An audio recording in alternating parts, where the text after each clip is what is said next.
This is my heat pump. There are many like it, but this one is mine. I've had this heat pump now for 2 winters. We're in the early February, and I'm starting to realise when I look at the data, we may have been sold a lie. Now, it's not that heat pumps don't work. You can probably hear this is running, the house is nice and warm. But there is an inconvenient truth, and I think a lot of people may have been missold because they've been told these are cheaper to run and will save you money over a gas boiler. And that might not be true.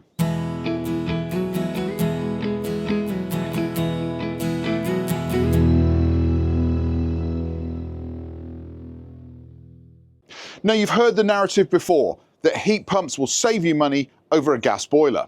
In fact, you've heard that very narrative from me on this channel. But I'm a great believer when the facts change, so should your opinion. So today we're going to dig into that data. We're going to take a look at exactly what this costs to run. We're going to take my data from my energy provider, Octopus Energy. We're going to pull the usage data from the Shelly device that's inside here, and we're going to look at every 30-minute increment for the whole of January. And we're going to come to a conclusion that probably isn't what you would expect. So before the rain gets any heavier, let's head back inside and we'll dive into the data. Before we start, let's talk a little bit about the methodology that I use to get this data. So I'm sure with other providers, you have some similar functionality, but with Octopus, you can go to the Octopus website and you can download your 30-minute resolution smart data for any period that you like. So I was able to go in and say from the 1st of January to the 31st of January, give me the readings for every 30-minute period. I then went to the Shelly portal and I downloaded the same data, the same period of data for my heat pump. Now, for those that don't know, in the consumer unit next to my heat pump, I have a Shelly EM50 Pro. I believe that's the name. I don't know what it is with product names these days, but a Shelly EM50 Pro or a Pro 50. And I was able to download samples from that for the same period at the same resolution. So I was then able to bring all that information into a spreadsheet and start mapping my usage to smart tariffs like Cozy Octopus. Now, I then went to the Octopus website and I put in my postcode and I was able to get the tariffs that I wanted to compare against in my region. Now, I should say in your region, your numbers may differ. So for me, I was able to go and get the 12-month fixed tariff. This is the tariff that if you had no smart meter or you just didn't want to be on a smart tariff for whatever reason. So that comes out at 23.83 pence per kilowatt hour. And obviously we're going to be comparing against gas. So gas in this part of the country is 6.03 pence per kilowatt hour. So now we've got that data, we need to pull the Cozy Octopus data. Now, if you're not familiar with Cozy Octopus is Octopus's tariff specifically for heat pump owners. And if you get a heat pump installed by Octopus, it's the tariff that they recommend for heat pump owners. Now, are they recommending something that is right for their customer? Well, let's dig into the numbers and find out. So let's start with gas. This is my gas bill from January 2024. So not last year, but the year before. And I just want to use this to illustrate how much gas prices have changed in the last 2 years. So 2 years ago, my gas usage with my gas boiler at the time was 2,043 kilowatt hours of gas. At the time, gas prices were quite high. They were 8.29 pence per kilowatt hour. That means this bill for 1 month's gas usage was £186.86. Now, gas prices have come down since then. We were at the back end of the massive gas spike caused by the Russian invasion of Ukraine. Gas prices have slowly started to come back down. So if we were to use that same volume of gas today, instead of it being £186, it would be £123. So again, the gas price has come down by roughly a quarter. So 8 and a bit pence per kilowatt hour to 6 and a bit pence per kilowatt hour. So this is one of the factors that's driving me to ask the question is it still true that heat pumps are cheaper to run than gas boilers? if I take the same amount of heat that the heat pump generated in January of 2026 and I priced it for gas, with a gas boiler that was 90% efficient, a modern condensing boiler, that gas would have cost me £96. So roughly half what it would have cost 2 years ago. So in January of 2026, my heat pump used 510.4 kilowatt hours of electricity to produce the heat and the hot water for my home. Now, as I said before, those figures come directly from the Shelly energy monitor that lives in the consumer unit for the heat pump. That means we're not having to try and work the numbers out. We're not trying to deduct other things from it. The only thing that Shelly monitors is the energy going to the heat pump. Now, if we were on that fixed 12-month energy contract, the standard rate, we didn't have a smart meter, or maybe we didn't want a smart meter, it would have cost me £121.63 to heat my house exactly as I did in January. That's £25.63 more than it would have cost to do it with gas. And that's for 1 month. Now, the reason I use January's figures is January is generally the coldest in this part of the country. I know others might say it's February or December, but here in the east of England, January is generally our coldest month. So in the coldest month of the year, we are £25.63 more expensive than using gas. But what if we had a smart meter? Because if we've put a heat pump in and Octopus, who installed my heat pump, pushed us to take up the Cozy Octopus tariff, what would it have come out at? Well, unfortunately, it's not a simple calculation because Cozy Octopus has 3 different tariffs. It has a very expensive mid-afternoon to early evening tariff. It has 3 cheap periods during the day when the cost of the energy is a little bit less, and then it has a standard rate. However, because I'm able to pull all of my 30-minute data from my smart meter, and I'm able to pull data at the same resolution from the Shelly, we can actually map exactly what it would have cost me to use the Cozy Octopus tariff. Now, we're going to give you 2 numbers here because I'm going to make the assumption, first of all, that I'm lazy. It's not much of an assumption. Ask my wife. I'm lazy and I'm just going to continue to use the Cozy Octopus tariff exactly as I've done. I'm just going to turn the heat pump on. I'm going to let it keep the house cold. And I'm not going to worry about whether it's cheap periods or expensive periods. If we did no load shifting, we would have spent £131.79 on electricity. Now, the reality is, if I've gone to the trouble of getting a heat pump, moving a Cozy Octopus, I would be avoiding that very expensive period from 4 to 7 p.m.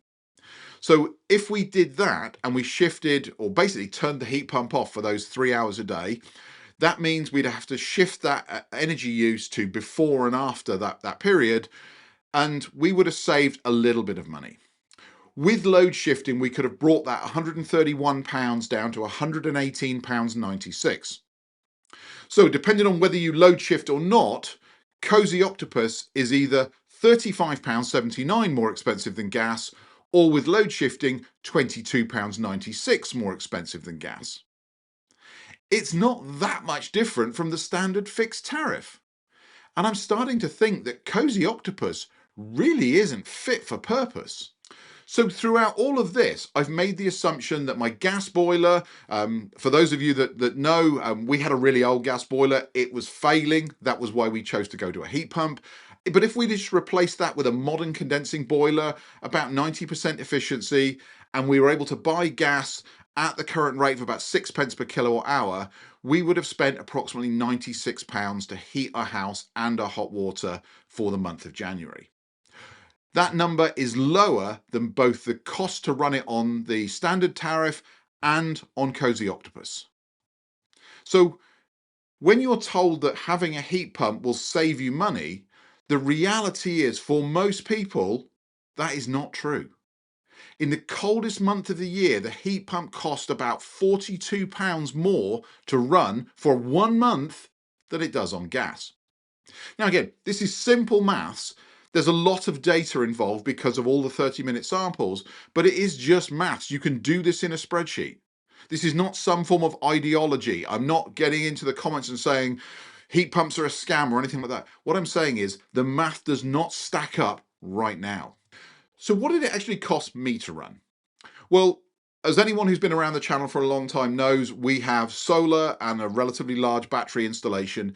That means we're able to import about 95% of the energy that the entire house, including the heat pump, uses overnight at a cheap rate of 7 pence per kilowatt hour on the Octopus Intelligent Go tariff. So we store that in our batteries and we use that during the day to feed anything that needs power.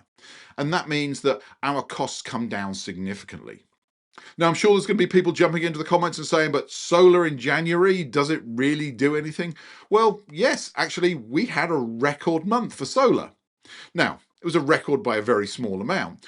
We were able to generate from our rooftop arrays about 230 kilowatt hours of solar, which is, about 45% of what the heat pump used, we were able to generate for free. All of that energy goes straight into our batteries and then gets fed to whatever it is in the house. So it's not used exclusively for running the heat pump. But it means with that low cost and a little bit of peak rate energy that on the very coldest days when the batteries ran flat, we had to import, we end up with an average price per kilowatt hour for our home of 7.8 pence per kilowatt hour. That means my heat pump cost me £39.81 to run, which is £56.19 less than it would have cost me to run on gas. So in my circumstances, with solar and batteries, a heat pump is a no-brainer. Because in fact, in 2025, it cost us nothing to run. In fact, our whole house cost us nothing to run. We were able to generate sufficient energy in the summer that covered all of our winter bills and left us a little surplus. But what I'm saying here is, unless you have solar and batteries, a heat pump might not save you money. So if your primary motivation for installing a heat pump is saving money, I would pause. If you want to save money, solar and batteries will save you a lot more money than a heat pump. A heat pump on its own may not deliver the savings that you're looking for. Even if you're going to couple that with a heat pump specific tariff, it's really important to have the data of how much energy your house uses to allow you to model it, to make sure that that heat pump tariff that they're promoting to you because you've bought a heat pump from them is actually fit for purpose. Solar and batteries and smart tariffs can make a massive difference to the running cost of a heat pump. But heat pumps on their own don't automatically save you money. In fact, they might just cost you more. But there are other reasons why you might want a heat pump. Heat pumps are cleaner to run. They're better for the environment. They give, in my opinion, a much more comfortable house, and they're certainly helping to decarbonise Britain's energy grid. But today, gas is cheap again. It was expensive, now it's cheap, and that has changed the numbers. Octopus need to revisit the Cozy Octopus tariff because they're selling heat pumps with this idea that coupled with a smart tariff, it will save you money. And I don't believe, based on my data, that it will save you money. In fact, I think it will cost you more to have a heat pump and be on Cozy Octopus than it would do to keep your gas boiler. For heat pumps to beat gas on cost without the added costs of solar and batteries, electricity pricing needs to change. The spark gap, as it's called, needs to narrow. Otherwise, people are just going to make the decision to stay with gas. Homeowners need clarity. They need long-term tariffs that they know are going to be stable over a period of time, not just marketing gimmicks, smart tariffs that might be around for a few months or just a couple of years when you're investing in a heating system that you're going to live with for the next 20 to 25 years. So that's my video for today. I'd love to know what you think. Have you done these kind of calculations yourself? Have you pulled your smart energy data and compared it to other tariffs to see if it would actually have been cheaper for you to stay with gas? If you are thinking about getting a heat pump, I urge you to do these calculations for yourself. If you would like some help, then reach out to me. Just hit me up in the comments below. We can get in touch and I can help you figure out what will be right for you. Now, before you go, I would just like to say I have launched a channel membership program. If you do get value from these videos and you'd like to help support the channel, then please do go to the channel page, click on the join button to get all of the details.